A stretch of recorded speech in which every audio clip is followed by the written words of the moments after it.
Aloha. Apologies there for my lack of perfect framing, a little trim, just white pixels around the edge of my telly. In a moment I'm going to be playing some actually Alien Rogue Incursion. There's a new patch, so that'll be the title of this video. Thank you for coming and finding. I'd really like to discuss this new patch. I just read the patch notes on it. I played it last night and had a chance to see some of the changes, and I mean, my mind was blown away. And then I read the patch notes this morning, and it's like, you can tell they're really scared. Like Survios as a team have been putting out patch after patch after patch, and they're really looking after their product. But they're getting crucified in the public space because the really high-end PCs with the unlimited budget of graphics capability are having a lot of difficulties with the game. And it's not necessarily that, it's the different front ends and different. There's just a few bits of technology that runs separate to the software running, that the pathways, there's some jank with some of them, and they've been working to counter that, and they've been doing the work. But there's already a lot of press from a lot of disgruntled people who might not know technology, and they don't understand that a particular way to render into 3D is leading to a 30% drop in frame rate or something. And then they're like, oh, I've got all this power and the game doesn't run very well. And kind of putting it back in the camp of the people who've made the software. And it's more to do with PC platform difficulties and issues, and not the software itself, which is actually really, really good. And it's hard to run. It's Unreal Engine 5. I mean, there's a reason Unreal Engine 5 is hard to run, and it's because for 2 decades or 3 decades, when we've done video graphics, we can't do the graphics we want to do at the level we want to do them. And so it's always been a case of suspension of disbelief, right? We don't have the in-world physics actually doing complex physics calculations when they bounce around. It's usually just an effect, and you can actually pre-render those effects. And so it's just as easy as running a JPEG animation, right? It's just a little bit of memory. You just cycle from frame to frame to frame to frame, and if you use that as an overlay, there's no maths really. It's not hard for the system to put that out. But when you actually start wanting to do, and I'll give you the example, path sourcing of light, right? Or light pathing, I think this is the Chinese interpretation of the word ray tracing. And when you start to try to do that in real time versus the traditional methods, right? Everyone in the last couple of years has just discovered, oh wow, it's actually really hard to not fake special effects. To do them at that Hollywood level, to do them in real time is tricky. So with Unreal Engine 5, it's as an engine, it streamlines, it makes development easier. It's going to bring down the cost of making games. It's actually going to do so much for gaming at so many levels, and that is the reason why most publishing houses are just dropping their own engines and moving to it. And it's partly because of the performance it ultimately offers. But we've got a really bad rep on Unreal Engine 5 because the first versions of it, Unreal 5, 5.1, 5.2, 5.3, bit by bit they were turning on aspects of the engine which actually accelerate certain functions and therefore make it easier to render the games in Unreal Engine 5. So early versions of Unreal Engine 5 don't hit high frame rate, full stop, on any hardware. But they're getting there. And so that's to do with Epic, who make Unreal Engine, right? And people naturally don't like Unreal Engine. And that's not the people who make Alien Rogue Incursion. That's not their fault that Unreal Engine has this negative, people aren't positive towards it. Right now, I'm positive towards Unreal Engine because I see what it allows. And one of the things it allows is a low-powered console which doesn't have light pathing capability to do games with complex light pathing in them, in software, basically on the CPU. And so going forward, what it will allow over multi-platforms and whatnot for studios will be fantastic, and the studios learn to use it better and better, it'll be fantastic. But when you come across a game running in Unreal Engine, if you don't understand the difference between doing a really complex effect in real time at a much higher level of precision versus a pre-baked effect, which technically might beat a higher res, or it might look better, but again, suspension of disbelief, there's no such thing as a free lunch, and now we're trying to do it in real time. Resolutions are having to come down, right, in order to do this in real time. Same as all the early path sourcing or light tracing games.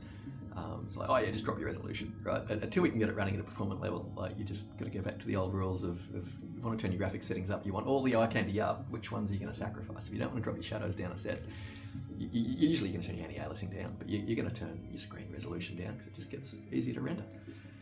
So UE5 done well, and when you look at a game like Alien Rogue Incursion, you've got, you know, particles of snow that will come in and they'll physically hit the ground with force, with wind behind them, and then they'll bounce, and then they'll hit several surfaces, and they'll bounce back, and they'll interact, and they don't just, you break some glass, it doesn't just clear out of the game world within 5 seconds.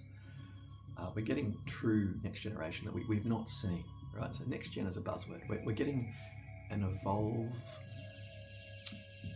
evolution in what is being done in our games. The problem is that we as an end user only get to see the frame output to the screen, and we don't understand how complex the world interaction is and the math and everything that's going on. And so everyone's like, oh, Unreal Engine's not really performant. And it's like, yeah, it is. It's just for the first time ever, we're not faking it. So look, Survios, makers of Alien Rogue Incursion, they're actually been coming from a few different angles. There's the hardcore PC section that are going, oh, we're not getting value for money from our investment.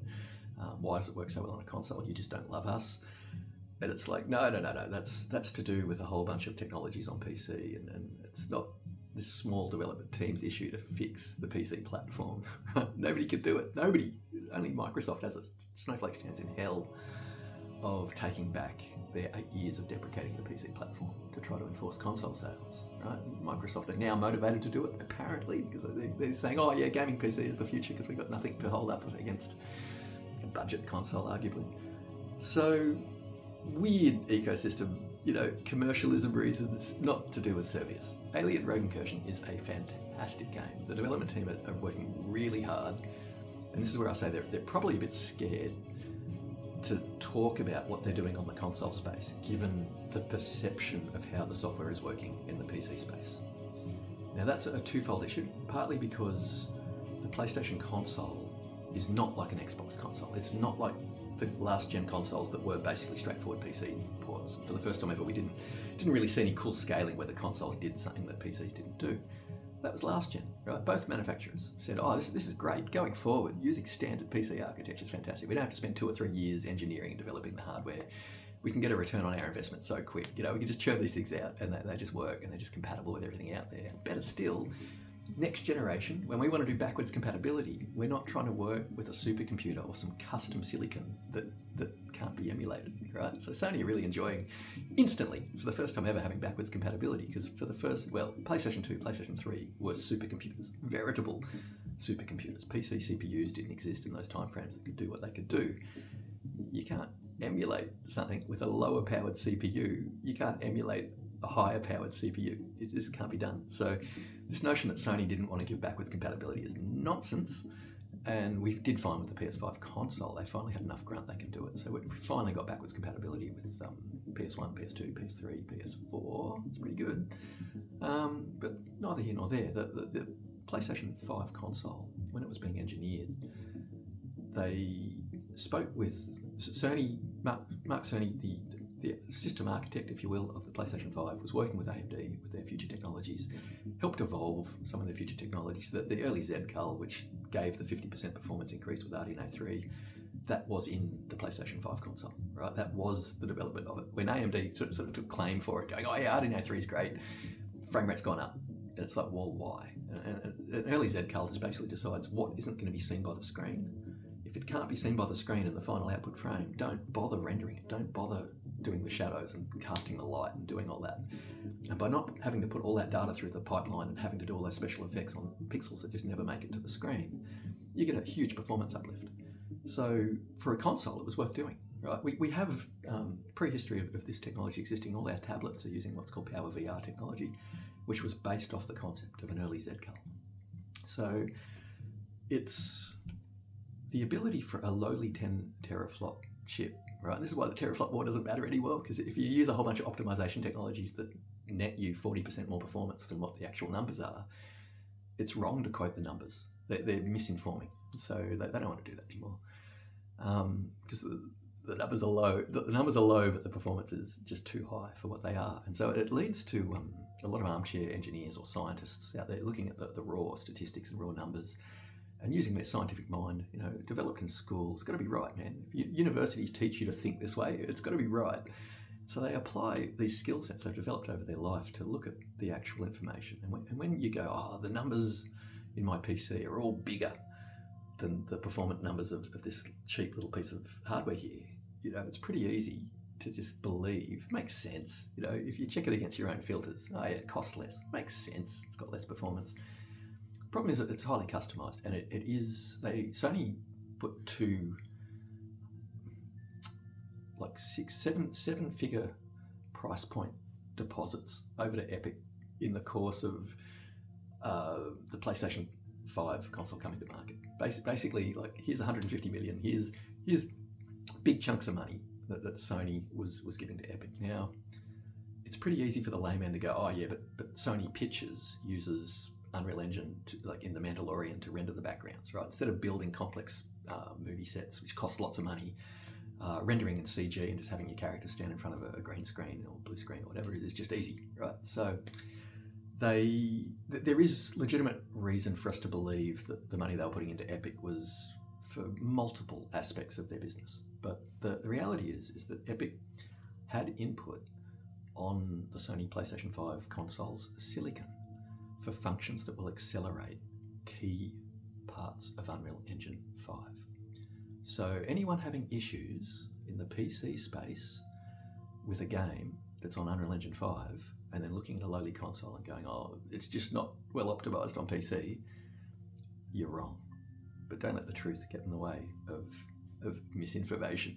So I don't say this to be antagonistic with you. I just want people to try and understand where the market is at the moment and try to understand when a small independent software team are just doing their best. And all the perfect storm that's going on around them, which is platform wars with holders like Microsoft who are desperate to try to get people off PC into a console ecosystem where they can actually make money off a whole range of things. And so that's been affecting the PC's performance with every update of Windows, right? Like the performance in Windows is just constantly down, and they're forcing us forward so that they can do that. And that's got nothing to do with Survios making this game, right? Like the jank of the ecosystem that you're playing in has nothing to do with the software development team. So getting back to the patch notes, these guys are not going to put their first foot forward saying, oh yeah, we tweaked the console build, right? Because all the news on this game at the moment is it runs atrocious on the PC, apparently. Just statistics. If an angry customer tells 10 people and a happy customer's just off using the product, all the news makes it look like it just doesn't work on the PC. Right? If you read the threads a bit longer, you'll always find the fourth or fifth post where someone will say, oh yeah, just turn that feature off and the game just magically works. And the feature isn't even in the game. It's something to do with the Windows desktop level or the compositor level that they're using to make hardware that shouldn't be working some way work some way, right? All the typical PC stuff of no, you need to know how a computer works in order to make your computer work, right? Like just too much work. And for those that don't really know what they're doing, who leave the auto settings to default and they've gone out and they've got a mid-range PC and a super high-end headset with super high resolution screens, and they don't want to not run at native resolution, and they don't understand why it's not working as well as they think it should. Well, I tell you, the game is crazy good, right? Absolutely crazy good.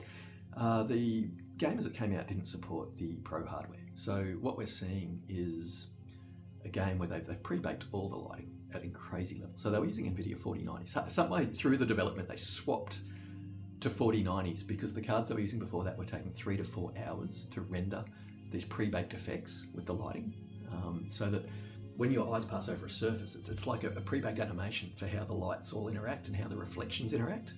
And so when the console or your hardware doesn't have to do that in real time, you're freeing up your CPU, you're freeing up your GPU, and it's how you make a game with all these visual effects that can't technically be done in real time happen, right? So it could say it's punching above its weight. It looks really impressive. And in the process of making all those special effects happen, they were pre-rendering them. So they went out and bought 4090s, and the effects they were creating per effect were taking 30 minutes at a time, like batch passes, like just render that. These really expensive video cards would sit there and render just one reflection or light effect or whatever over a huge amount of time, right? So the quality of it, it's just amazing. You couldn't do it in real time, arguably. So it's called Suspension of Disbelief. It's an art team that really know what they're doing. They've put out this, I think it's like their 10th product or something for this type of platform. They're masters at the art required to make it shine, and what we call suspension of disbelief, making you think it's doing something more complex than it really is, and tricking your brain into believing, oh no, this is really happening. So yeah, the patch notes that came out last night listed 3 things, and they were just like small fixes in the game for logic issues when doing certain missions that just they needed fixing. So it was the patch you needed to see. But is it a complete and exhaustive list of what was in that patch? Absolutely not. For starters, it was 388 megabyte patch on the console ecosystem, so that's not really big enough to be sound and graphics. But if that's just code, that's a lot of changes, right? So probably more than just the 3 things they listed. My take on it is that the tessellation has gone up. When I looked at the geometry of the snow on the ground, it looks much, much better. So it's not logical that they would have just upped the tessellation. Maybe there is a pro patch. Maybe it's using all the extra silicon. But I'm going to, being a negative Nell, I'm not going to say something that I don't necessarily believe to be true. It does confuse me though as to how it looks so much better all of a sudden. So reflecting on what I was seeing last night, I do believe there's now a shadow pass, or the shadow number has been upped or something. There's just, the whole screen has more pop. And given the size of the patch, they haven't updated the textures, right? Like, it's not like they've changed key components. I do think they've changed the anisotropy filtering up a notch.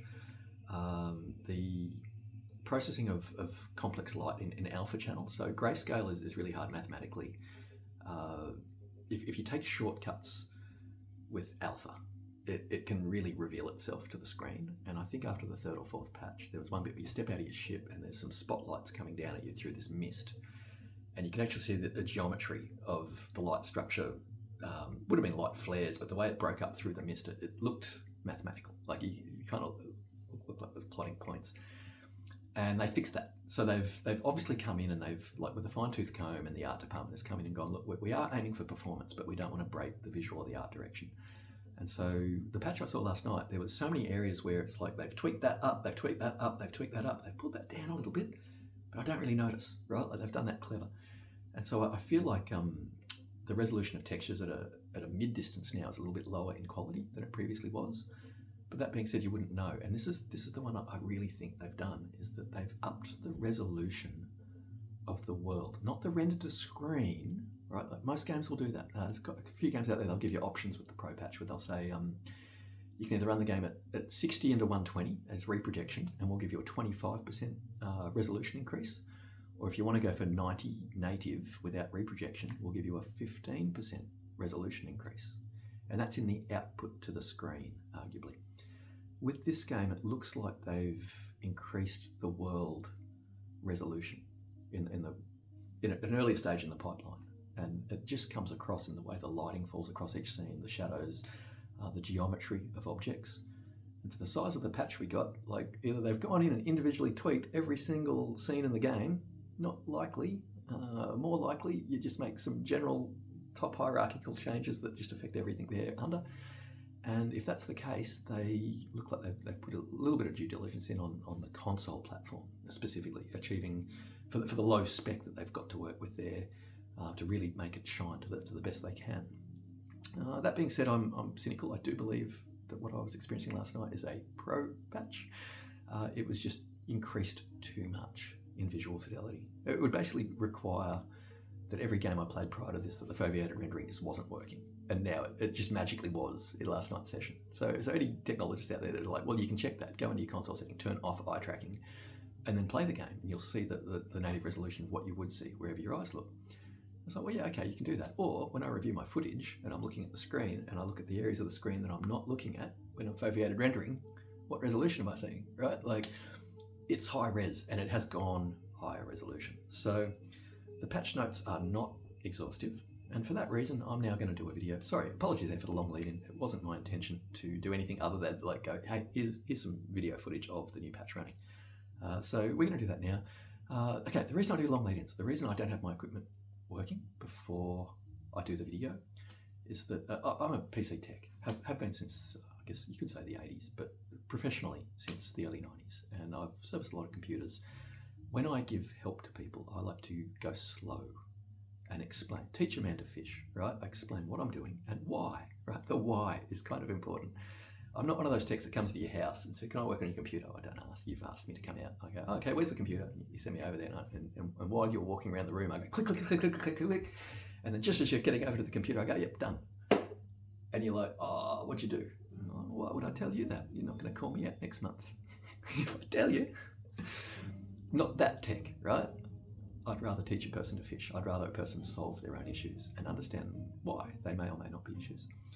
So when, as a PC tech, and as a person who's got a Ninja PC at twice the grunt of what is in the consoles, don't game on PC, right? I enjoy it. My game time is important to me. And if I was to spend my time gaming, I'd want to do it with loved ones. I'd want to do it with my partner. I'd rather do it with my children. If I'm not doing that, game time for myself, well, it's a Saturday morning right now. This would be the time. When I was a bit younger, there's motivation to do the vacuuming and whatever else needs to be done on a Saturday morning. You finally, you're at work all week long. You're like, I'll do the housework on the weekend. On the weekend, before I do the housework, that's time to sit in your little racing chair with your racing wheel and play some race games for 30, 40 minutes, get your adrenaline going, feel really good, and then get up and run around the house and do the stuff you got to do. I like my 30 minutes on a Saturday morning. Okay, I would argue is my time. Now, fortunately, I've got a wonderful partner who does such a good job maintaining the house, right? Lets me be a slob, enables me, not a good thing, enables me to be useless, right? So I can spend lots of time making these videos. We really should be thanking you. Please put a comment on this video. If you've watched the video this far in, just comment like, thanks to your partner. Yeah, thanks. Do that, I'll pass that on.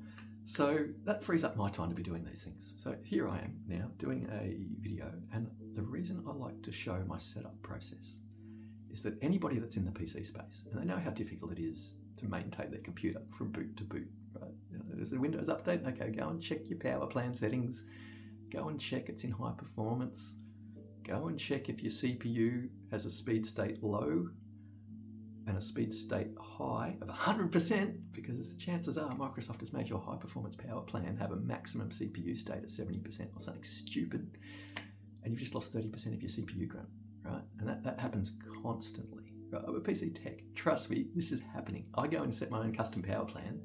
Microsoft will put out an update and they'll change components of my customized power plan, right? People don't even conceive that. A customized power plan should be saved in a little text document, essentially, as an INI file that's like, oh yeah, these are the user settings. But the fact that Microsoft gives themselves permission to change my customized settings, right? Well, that's what you're dealing with in the PC space. So if you're doing that, that's fine. But when you look at other ecosystems, this is how easy it is. And this is why I choose to game on console, even if I've got a more capable PC. Let's find out. Okay, it's not so easy that I can just hit the power button on my VR headset, right? I literally, get this, I have to turn the power on. Ooh! I'll turn the TV on. Now, the only reason my TV didn't turn on when I turned my console on is that I use a PlayStation Portal. If I've got my TV to turn on with the console, I can be using my Portal remotely, and my lounge room TV is going to fire up at whatever time of day I turn my Portal on. So I've turned that feature off. You could argue I'm an advanced user, and I've gone and I've configured my machine to run in a non-standard way, right? And if you're doing that on PC, which you probably are, the responsibility is on you to continue to maintain your machine in that order, in that way. The due diligence is on you. So I like not having to be responsible for my platform. I like having a really easy time with all of this. So just give me a quick second. I'm going to put some mood lighting on, if you will. Something that makes it a bit easier to watch the video. Right. Dunk. Just good dunk. Okay, so at this point, it's pretty easy. Let's turn that on. That'll fire that up. The other way I could have fired it up is I could have just started the game. If I did that, it would have told you, wake that up. I've played around with this equipment on the PC. I've actually paired this headset up with the PC, and people say, oh, it's difficult, it doesn't work. You just put your Bluetooth receiver on the front of your machine, not the back, right? So it's a bit closer to the controllers. They move a lot of data in a fairly high bandwidth, and it's over Bluetooth is my understanding, and so if you've got a Bluetooth mouse and a Bluetooth keyboard and your Bluetooth receiver is around the back of a metal PC, right, chances are when you're playing, they're going to lose tracking, lose alignment, they're going to have all sorts of issues, right? But if you put your Bluetooth dongle on a little USB extension cable and put it around the front of your PC and it's a meter closer to you and it's got direct line of sight, ideally turn your Bluetooth mouse off or turn your wireless keyboard off, or just maybe even move them away, but I'd turn them off. And all of a sudden they'll work really well and all the polling will be really quick and accurate and it just improves in quality. But it's a running it on PC improvement tip. It's not really why I'm here. I just want to talk about Survios as a product. But I do, as I say, like to educate, like to teach a man to fish. So I figure if you're going to watch a long video, let's learn things along the way. And as things come up in conversation, let's redress them nice and easily. Now, one little change, right? So I have a non-standard audio system. I'm feeding a USB output from the console for audio. To do that, you need to use a UAC1 DAC. Now, UAC is a USB standard. It's been around since the 90s, UAC 1. UAC 2 came about in about 2012. A lot of DACs built before 2012 are UAC 1. If you plug them into your PlayStation, they'll just work. UAC 2 doesn't. So it's a little bit difficult in the modern world to find the UAC 1 devices. There's a few manufacturers that make a firmware for your DAC where you can update your DAC to have a UAC 1 mode so you can actually run it with the console. Some companies make that a non-reversible firmware, so you better be pretty committed to it because you're going to lose your sound sampling rates above 2496. I don't think UAC 1 went to 192. If it did, I mean, that's as much as any consumer format really needs. No one's got 32-bit files at 384 kilohertz or whatever. So, yeah, look, UAC 1 is the way. Anyway, I feed out to a UAC 1 DAC, and I just use it as a splitter box, and I feed it off to a BTA30. It's a FIO Bravo Tango Alpha 30. It is a little Bluetooth box. Amongst things, it's a DAC, right? If you don't have a USB DAC, a FIO BTA30 is your USB DAC, and from that you can feed analogs out into your home stereo, or you can feed digital out into a different DAC that might be UAC 2, but it's got other inputs, and so you want to feed coax or SPDIF into it and use your better UAC 2 DAC.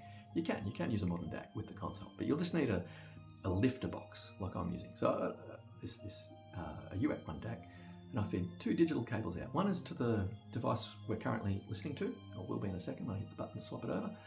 And that'll come through the speakers. That's what's being recorded to this camera.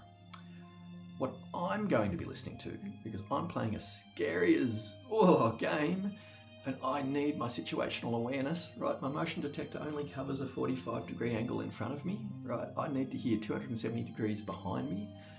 If I had surround sound in this room, sure, I could just crank the surround sound speakers, that'd be all right. But I'll do headphone gaming, and in order to do that, there's many parts of the summit, but what I'm going with right now is I'm going to transmit Bluetooth and I'm going to receive it. I'm going to put it on a big old headset, set of headphones that'll just stabilize the platform on my head, right? And I've found the comfort in the game for me has gone up so much since moving to giant over-ears that stabilize it. So for me, that's a feature now. I wouldn't want a game not doing that, but didn't mean to add a big delay. I just wanted to say what you're going to see me now do is I'm going to plug into a little Bluetooth box, Bluetooth receiver, if you will. It's a digital audio player, but it can receive Bluetooth. And all is sweet. Okay, don't want line out mode. All right.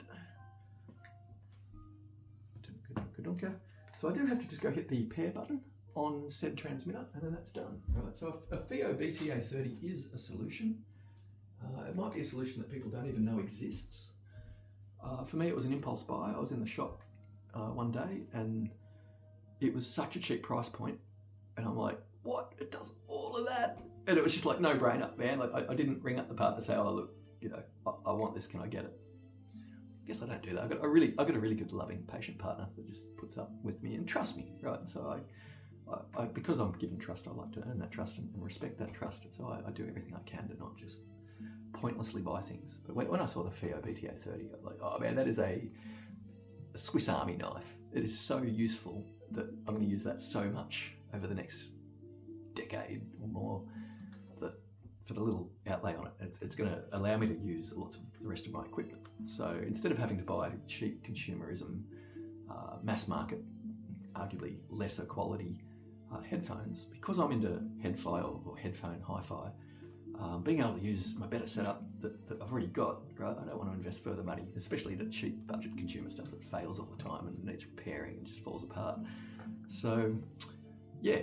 Anyway, it's sort of neither here nor there. It's got nothing to do with this patch, nothing to do with this game. But look, there are other ways. You don't have to be in a console space just because you spent less money on your gaming build. That doesn't mean all your accessories have to be budget, right? You can still hook a $400 keyboard up to a console. You can still hook a trackball, a wireless trackball up if you want, or a mouse or something. You can still run expensive stuff with the console. It doesn't have to be cheap just because you chose to save money in your gaming setup.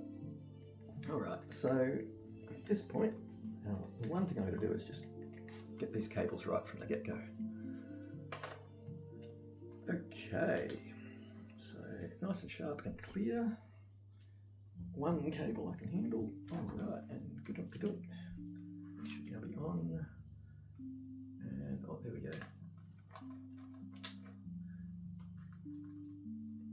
So this here would suggest that it won't be able to do foveated rendering. I mean, you can do this. You can reset it up. I think I hadn't clicked the visor in far enough. Now I have. It looks more or less correct. That being said, I could arguably move that just a little bit. About there. Yeah, that's good. And dunk. All right. So dunk. Okay. Well, that's all going. So now let's.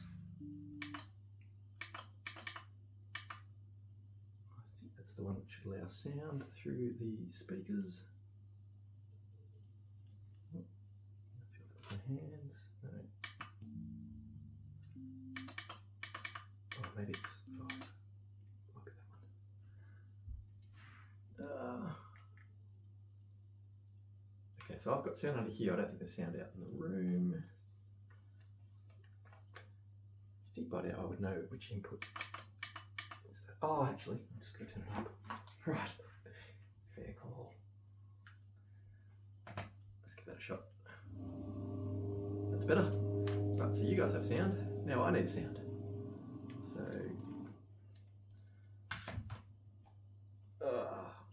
So the truth is, if I was doing a video and I had a viewer base and people actually were watching me, I would have all this stuff done.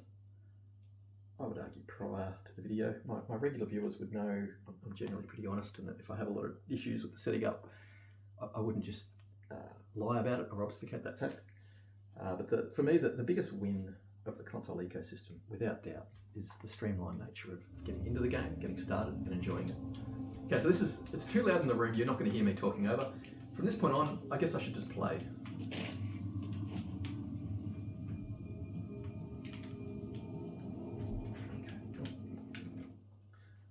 One last thing.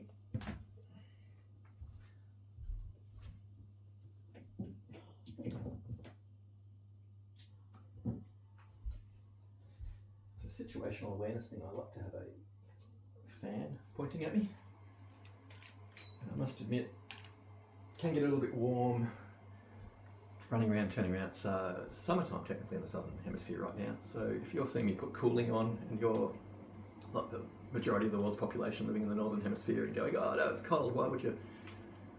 I hope I'm not making you feel colder. Right, all right, so, okay, sounds good, all's clean, all's clear. Right.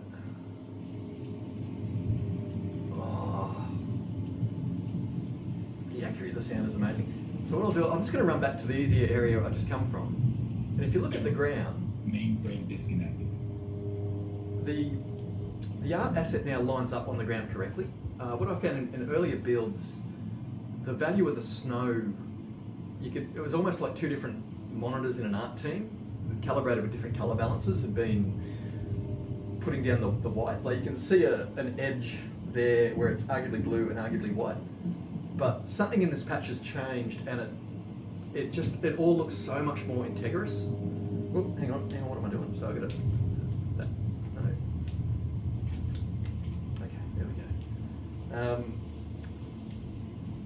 Yeah, it just the whole world just comes together a lot better, and that's why I say that the resolution of the world that's being rendered has been upped.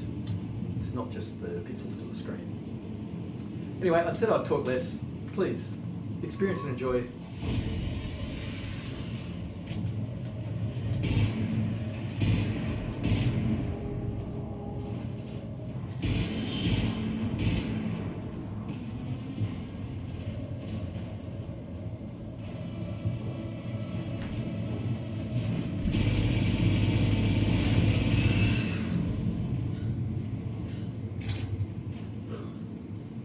This is what you call this, Carver.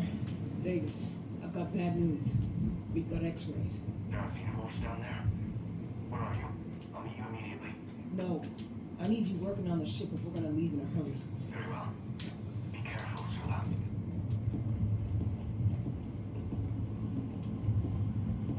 It just feels so much faster. It really does.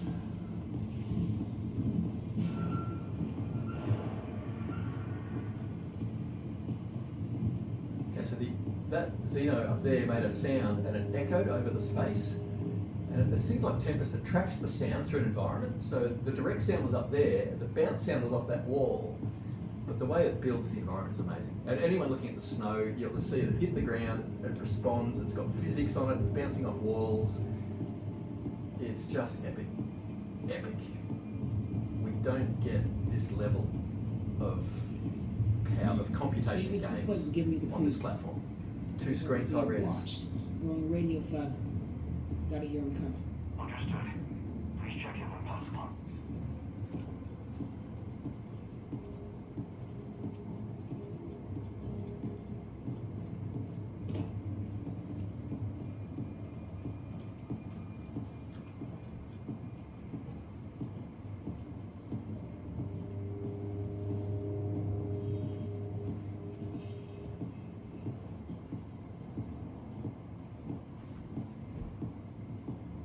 The sounds are just so immersive. I am using Bluetooth, but it's a really high quality Finally player. something functional in this dump.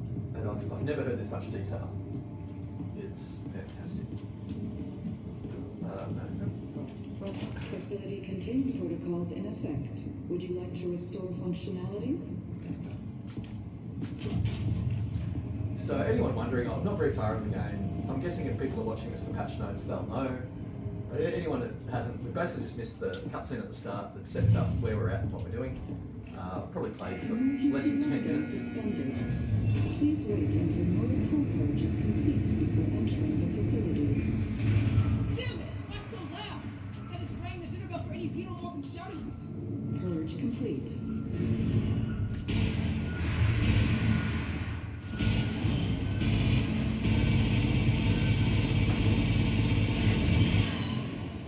Whoa. Jumped right up on me, that one.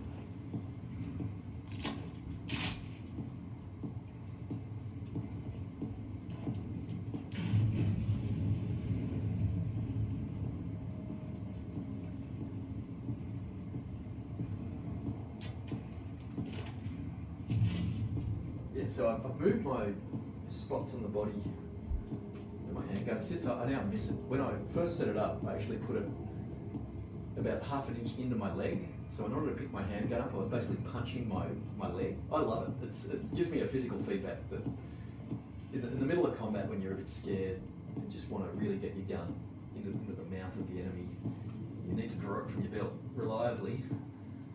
You always know where your leg is. You don't miss. So that worked for me. I found that was a change I liked. But I've modified those spots now, and I'm trying to find what works better in the long run.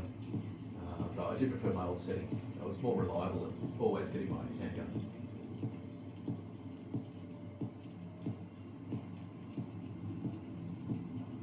So these effects are really nice. Okay, so look, pre-render that there. Okay, it's not reacting with full physics to my weapon. We're not at that stage in history. That's a ridiculous amount.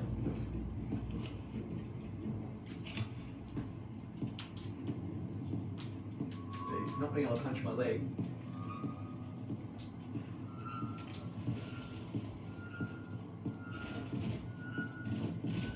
Oh, I hear it so clearly. don't tell me you can get it in behind me. Bullshit. Get him! Oh, you're kidding me. Oh. This game is fantastic.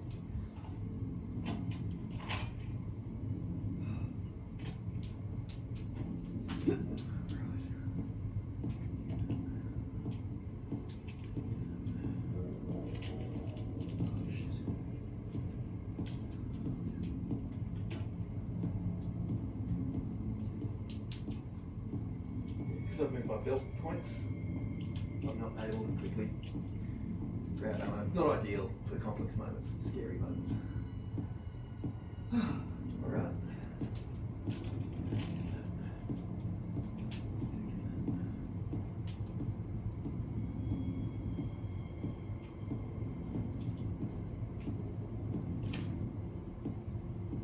Classic. My boundary in the game told me that there was a table there. I actually felt the table, so I was putting it down. Talk about immersion. Right. Step back. I should probably find my. Okay, apologies there. This game is so immersive that it's the first game I've found that I just never know which way I'm facing in my room. The fan, I stop even paying attention to the fan. That's a good feedback system as to say how immersive the game is, how fun the game is. Look,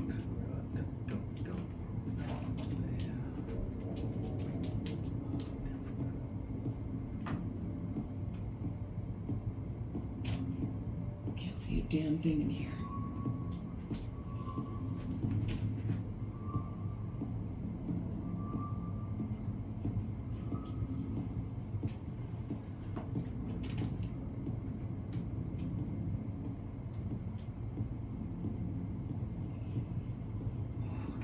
so well.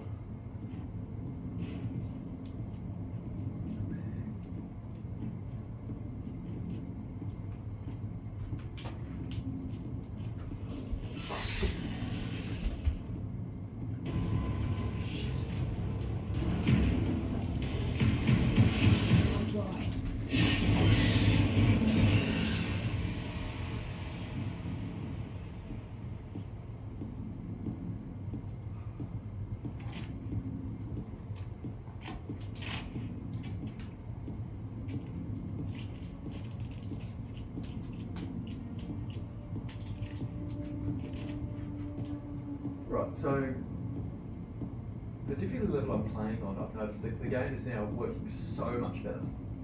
That it's mixing up the strategies that they're using against me. So my guess is there was a whole bunch of code regarding difficulty levels that just might have been a bit broken or wasn't. The AI wasn't as dynamic as it was allowed to be, and I think it was to do with map points that I'd watched times where I'd be with someone in game and they would just disengage with a Xeno that jumped into a hole, and then when the Xeno came back out of the hole, they'd re-engage with it. It just showed that there was aspects of the map that just essentially deleted the danger from the AI's intelligence of tracking. Should I or shouldn't I worry about that? And it was like, oh, they better fix that. Like, and they have. Like, there's so much work that's going into this game.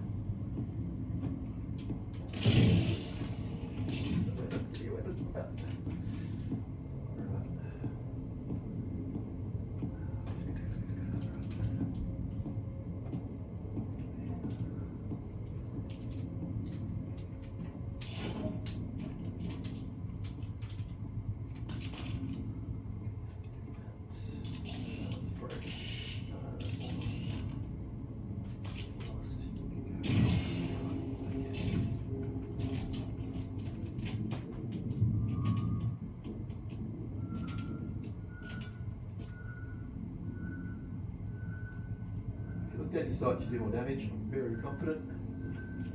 Okay, there's a dot there in front of it. I can see it.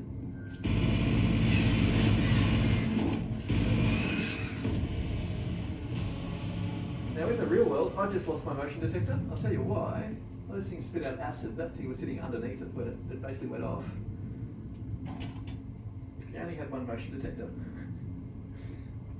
that's game over, man. Game over. All right.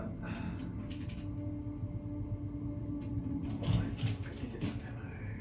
Take that. Awesome.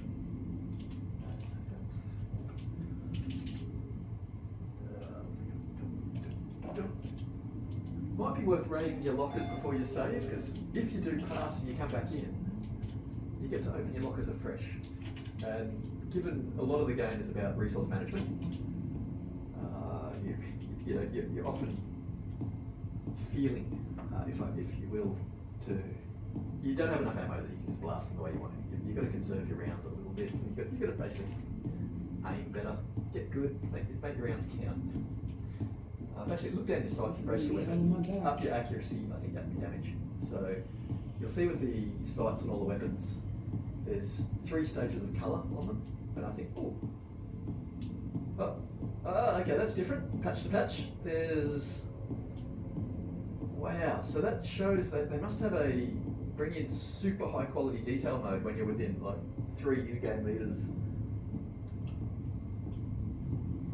Okay, so someone in their art team needs to work on the log transitions. The art now doesn't quite match up in the same way that it previously did. Now, given the pace that they're putting out these updates, pretty fair to say that will happen. Another electromagnetic lock. Looks like a job for my favorite skeleton key. See the way that glass breaks? It's interactive. Love it. Come on.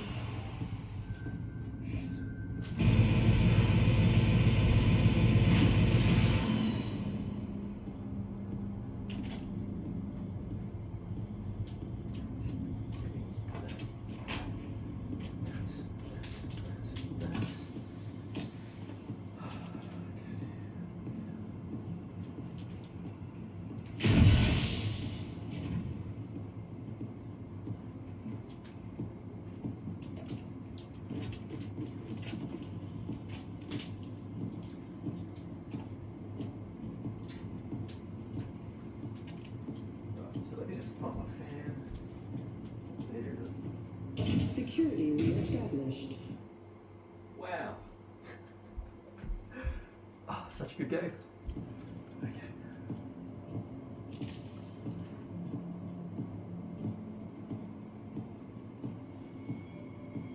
So again, just remember, I'm very early in the game. If you haven't played it, if you don't know about it, at this stage it's not really spoilers. I think this is a sequence that like everyone on the net is more than happy to play or show because it is so early in the game. Arguably less than the first half hour. So I'm not one for spoilers. I'll let you cut over any cutscene sequences so you can experience them for yourself.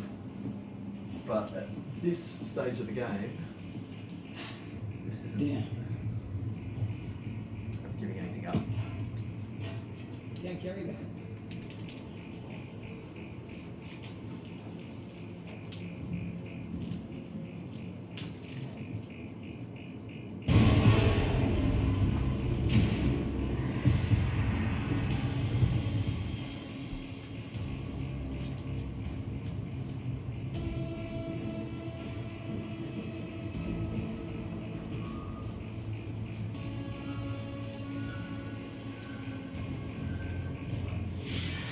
Hear it. There.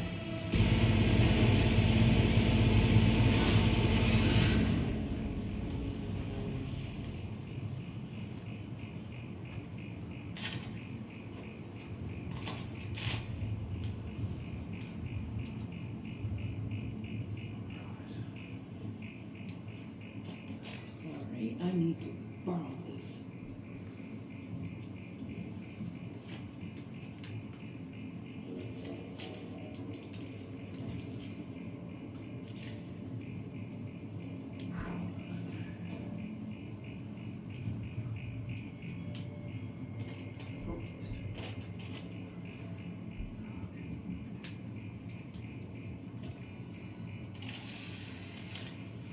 Alright, so I'm going to do that. I'm going to do that. I'll take this off. Right. Just because I wanted to do a fairly short video. I wanted to also talk at the start here about some of the things that are going on. why we might be getting such simple patch notes as an example. Wow, what an incredible experience this product is. You can turn around and, okay, there's no menu there to show product name, Alien Rogue Incursion. I consider it probably the best title I've yet played in said platform. That being said, I never bought Half-Life Alyx. Okay, I know it's the gold standard reference for games where you can interact with lots of objects in the world. So if it's the 10 out of 10 and it's considered the best of an example of why this platform might actually hold something of interest for us as gamers, this game is on its heels a little bit, right? Surely that puts it up in the 8 out of 10 territory, right? Surely. The interactivity of everything in the world, the way you can think a little bit outside the box, that comes down more so to the developers being really creative, really clever. I would say it's a 9. It's such a perfect example of good modern software. Now, I understand you might not feel that way if you're in the PC space. If you think that the software is performing poorly, because you might have to turn your settings down lower than standard. Look, as a PC tech, I'd take you aside and I'd try to explain to you that you must remember that 2025's high settings are not equal to 2024's high settings, which are not equal to 2023's high settings, right? So each time, if we want games to evolve and we want their settings to allow more scale for hyper expensive video cards to still offer more, we need to have settings that for Ultra that can just keep going up and up and up. But we also then need to educate consumers to be responsible with setting their settings, right? Because we see what generally happens is gamers come out, and I'll give you an example, Kingdom Come Deliverance, fantastic game, but highly complex fences made up of actual tree logs or like sticks, lots of polygons, right? And so people like, I've seen games with lots more trees and I've seen games with like lots more going on and they run better. Why is it? And it's like, well, no, because count the polygons, man. These scenes are really complex. And so each year when the games come forward in the graphics, our ability to just turn all the settings to Ultra on our slightly older hardware drops off, right? We literally need to learn, okay, maybe I've got to drop the resolution, maybe I've got to drop the anti-aliasing. And if you're really going to drop some eye candy, maybe drop your shadows down a setting or two. Type stuff. You know, if your CPU's the weak link, then maybe drop your volumetrics. But I'm not going to give education right now how to tune this game for PC. But it is important. And if you look at Hunt Showdown, they've just re-released their new game on the new CryEngine. And I mean, on PC, I run all my software in Ultra, like Ultra settings, with the exception of the new Hunt Showdown, and I just set it to medium, right? Because to get 60 frames a second stable, like medium was where I was at. And I've got friends that run it at low because they're just seeking high frame rate. They've got a video card that's worth as much as a second-hand car, but you know, we've just got to learn that when the gaming engine pushes harder, that we need to tune our settings down a little bit. Now, that being said, just look at the graphics, right? If the medium graphics look better than anything photorealistic that was on Ultra mode 2 years ago, chances are, you know, orange is the new black. No, medium is the new high, or medium is the new Ultra, right? Like, just learn how to just have the discipline of, like, you want it to run smooth, maybe be willing to concede that Unreal Engine 5 is pushing and asking for really, really hard stuff to do. Don't just go, oh, the console's got technically a statistical number like 10 teraflops or something, and go, oh, well, if it can do it and I've got 20 teraflops, then I should get double the frame rate. Doesn't work that way. And again, 10 teraflops, but if it's got an architecture that optimizes and gives 40% more performance because of an early Z-Cull, it's technically maybe 14, right? But then they've also modified aspects of the silicon. I think things like a cache in the middle of the die that can go in multiple directions, which might be useful for physics or certain things. And it was all feedback from Unreal going on, and Sony, and going, well, how can we, that Sony reached out and said, well, what can we do for you, Epic, to make Unreal Engine work better on our silicon? And they were given feedback, and they modified the silicon, right? So it's true, the base model PS5 is not full fat RDNA 2. No, they took a scalpel to it, and they went, that's not relevant for gaming, that's not relevant for gaming, we'll cut that out. We've now got some die space left over. What are we going to do? And so we get Tempest audio, we get all these other things that just up its capabilities for gaming, right? It's an optimized piece of silicon for gaming. So when games come out that are written to use all of that extra fruit, right, and your PC doesn't have that extra fruit, and so you've got to use your CPU to do advanced sound engine stuff, and you've got to burn power that you didn't even know you needed to burn in order to equal a low-powered console. right? So just understand that the media isn't correctly covering the capabilities of the console. They downplay it. They make out like even against the Pro, you can buy a fairly budget video card and it'll touch it. No, technically yes, in titles that weren't written to use the new technology, yeah, right? If that technology is sitting there only partly used, and then you're going to go and compare stuff on PC that's optimized and using just about everything you've got in your silicon, and then on the console it's just sitting there going, oh no, we're not using our special features and our tricks and our tweaks. Yeah, there's going to be tons of examples where you go, no, dude, you're wrong, right? To me, you're going to say, no, you don't know what you're talking about. Here's an example, blah blah blah. Here's an example, blah blah blah. It was optimized for PC. Look how brilliant it is, right? Consoles can't do that.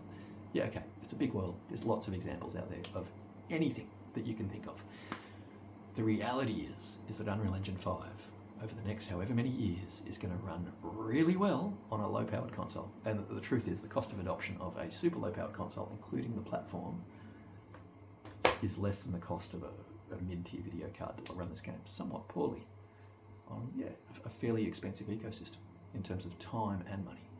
So if you think I'm positive towards consoles, I'm not positive towards big large multinationals, right? If I'm positive towards a console, it's because for the masses, right, for all the people who don't want to spend crazy money on entertainment, consoles with their long lives and software that's optimized for one set of hardware, you can say, oh, the Pro isn't one set of hardware, there's now two. It's like, yeah, but it's one ecosystem, there's rules in play. When things are optimized for such a solid, stable hardware platform, you do get more performance from it. And if you want to be upset at developers who aren't optimizing for your one build, which is a 1 in 10,000 design in the PC space, i.e., do we have a team of people waste time to make like a tiny sliver of a really small pie, because PC gaming isn't much versus the console market and how much money can be made, hundreds of millions of units of stable platform, right? Like PCs aren't that. They literally are a small niche, and that's if you factor in all of the hardware going back for many years, right? But if you then start to draw a cut-off line in the sand and say, well, no, you need a really powerful video card because you're doing a different type of gaming that needs high frame rate to 2 screens, for example, the requirements go up. And then if you up the requirements, the pool of people that have those requirements goes down and down and down. So you're talking about a niche in a niche in a niche. And if your particular build is unique to you, you might have tons of RAM but a weak CPU. Someone else might have a strong CPU and a little bit less RAM, right? The developers, in terms of making everyone happy and having to meet their needs, right, that's a lot of time. Whereas in the first week of putting your game out, if you want to slightly up your review scores, right, and everyone is on this stable platform over here, there's potentially 100 million people or 40 million people that can do that, right?